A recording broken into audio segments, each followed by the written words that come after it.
ชีวิตมันก็เป็นเหมือนสมุดแบบฝึกหัดที่เต็มไปด้วยปัญหามากมายให้เราคอยแก้แต่สิ่งสำคัญก็คือเราสามารถแก้ปัญหานั้นแล้วก็กลายเป็นคนที่เข้มแข็งมากกว่าเดิมได้หรือเปล่าอย่าลืมว่าปัญหามันก็เหมือนกับสปริงบอร์ดที่ช่วยให้เราก้าวกระโดดไปสูงขึ้นได้อย่างรวดเร็วสิ่งสำคัญก็คือคุณต้องไม่ยอมแพ้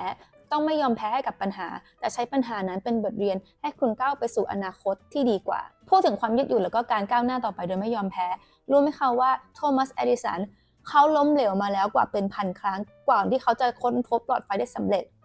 เห็นไหมคะว่าการไม่ยอมแพ้เนี่ยมีผลจริงๆ